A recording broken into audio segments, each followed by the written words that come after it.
Welcome to the Slop Temple. We pray this video helps. You start by preparing a proper PNG with transparency. This matters because Capcut preserves alpha only with PNGs. Once your file is ready, import both the main video and the PNG into Capcut's media panel. Make sure the PNG resolution is reasonable, not oversized, so performance stays smooth.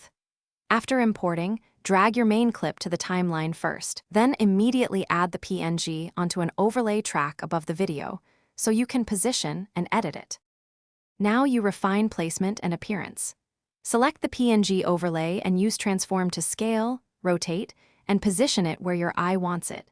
You control framing with Position X/Y.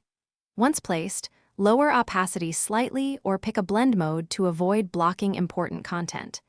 If you need a specific shape or edge cleanup, use Mask to crop or feather for softer edges. Make sure to scrub the timeline and confirm the logo stays visible across cuts or during camera motion.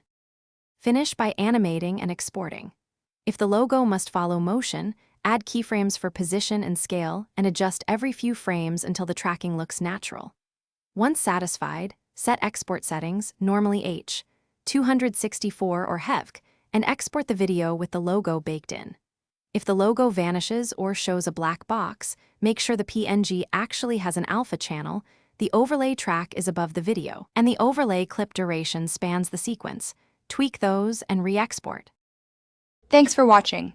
Consider subscribing if we helped you.